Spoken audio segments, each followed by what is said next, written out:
how can we know what the actual death rate of COVID-19 is if we are not going to be very, very particular about separating those who had pre-existing conditions? Well, we went to our own websites to try and understand what significance pre-existing conditions have. Now, again, I'm going to try and show you. For those of you that are watching this show and maybe you're getting bored, this is way too many details, then this show isn't for you. We are all about the details. We geek out on the details because it's all about the details. Our lives are hanging in the balance. Whether or not we have jobs in the future and what happens on this planet is all about details. So we tried to find the numbers. We tried to find the significant numbers. How many people died? What was the death rate like we have at Euromomo? Well, when you go to the CDC's website, they are not as good at it. Unfortunately, when we typed it in, this is what we had to do. We went to https://wonder.cdc.gov. We went to detailed mortality, okay? You can do this too. You have to agree to their terms. Now, we want to do a search, right? So what we searched for was the 15 leading causes of death.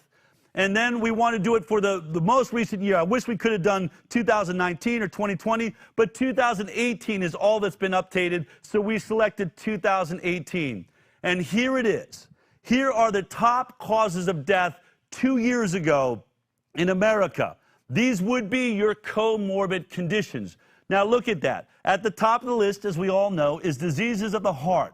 655,000 people in America died in 2018 from heart conditions. Certainly heart conditions would be a pre-existing condition. We also know that those people that are on ACE inhibitors are at higher risk, it appears. There's studies coming out and people investigating because ACE2 is where coronavirus rides. I'm not going to get deep into details, but you could be at heightened risk. But what if you have coronavirus and a heart disease and you're in the hospital? If you die, are they going to list it as a COVID-19 death? Now look just 4 rows down. This is an extremely significant number.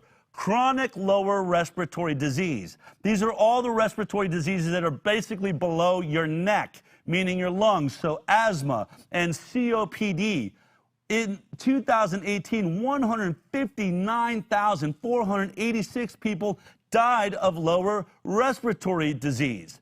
Now let's go down 2 more places to diabetes, because we're hearing that a lot of people that are dying in this death rate are those that are severely overweight, older, and suffering from diabetes. Well, diabetes kills nearly 85,000 people a year. Influenza and pneumonia, 59,000 people. So just think of those categories. These are all people that will easily have comorbidities with coronavirus. 59,000 for the flu, 85,000, so it was roughly 140,000 now if you add in diabetes. Then we go to chronic lower respiratory, another 160,000, so there were 300,000 potential comorbidities. And then you go to heart disease, 655, you're at nearly 1 million people that are going to die anyway this year. What happens to your numbers if COVID-19 is in there?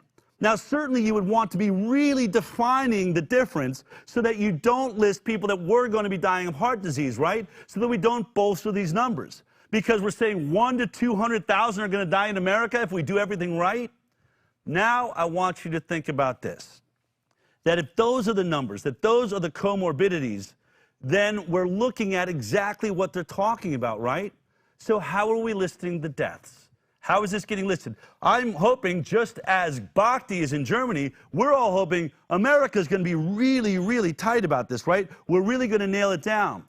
Well, I want to go back to something we just touched on last week, and that was the CDC advisement talking about how to categorize a death for COVID-19. This is the guidance for certifying COVID-19 deaths. And what it goes on to say, it is important to emphasize that coronavirus disease 2019 or COVID-19 should be reported on the death certificate for all decedents where the disease caused or is assumed to have caused or contributed to the death. So they literally tell them right there, go ahead, and even if you're assuming, if the test didn't come in and you have to assume. Now, it goes even deeper because we didn't really look closely at the death certificate itself. And I want to look at that because it tells you how to fill this out. This is very important. Remember, we want to be selecting out whether you died of heart disease or a lower respiratory illness you already had, right? Here's how it tells you to fill it out. If the decedent had other chronic conditions, such as COPD or asthma, which would have been the 159,000 people that died in 2018 or virtually every year, that may have also contributed, these conditions can be reported in Part 2. In Part 2, what does that mean? Part 1 and Part 2. Well, here we look at the death certificate. In Part 1, you will see that's the top section here, and they tell you how to fill it out. So this patient, I'm imagining is an imaginary patient, had an acute respiratory distress syndrome for the last 2 days, so obviously they were going into a major problem. They also had pneumonia for 10 days, and they were diagnosed with having had COVID-19 or assumed to have had COVID-19, which is what they tell you, right? So put that in the top group, and what you're going to list this as is a COVID-19 death. Now, if they were suffering from something else like a heart disease or COPD, which they told you with an acute respiratory illness, put that in Part 2.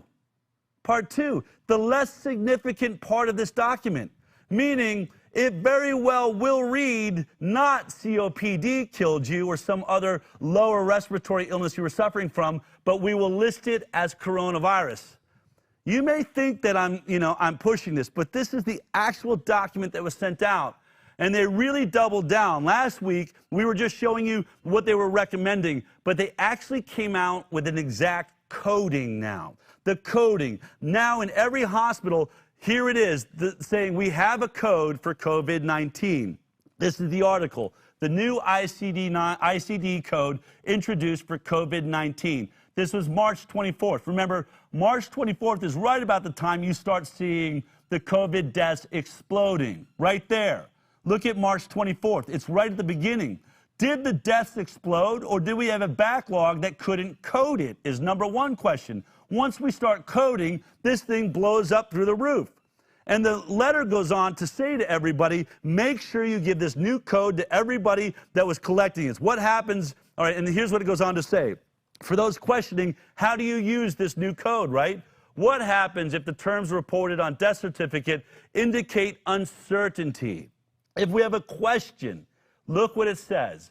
If the death certificate reports terms such as probable COVID-19 or likely COVID-19, these terms would be assigned the new ICD-9 code, meaning it doesn't matter if you were guessing at it. Doesn't matter if you just thought maybe it was COVID-19. Put in the ICD-9 code. And in case you're worried about backlash, look at this sentence. It is not likely that NCHS will follow up on these cases. What? It's almost like they're saying, you know, go ahead and call it COVID-19. We're trying to bump these numbers up a little bit. And don't worry, it is coming from us. Obviously, we can't say that. But what we're saying to you is, even if you think it's likely, even if you don't have a background, you don't have a test to prove it, and there's uncertainty, just put the code in there and don't worry about it, okay? Don't worry about it. We'll take it from there, and you will never get called out on this. If you think that that's not enough, they double down on this. They say it over and over again in this paper. In fact, I think it's best exemplified by how they try to emphasize what they want you to know. When you look at this entire letter, there are literally only 2 sentences that have been bolded in the entire letter. The top, new ICD-9 code introduced for COVID-19 deaths. Go all the way down, and there at the bottom, we want you to know, assumed to have caused or contributed to death. Use the code even if you're just assuming it's a COVID-19 death. You cannot make this stuff up, folks. These are the real facts. These are the real documents. If you like that clip, then be sure to check out our live broadcast of the Highwire every Thursday morning at 11 a.m. Pacific time. You can watch it on Facebook, YouTube, iTunes, and Twitter. We'll see you there.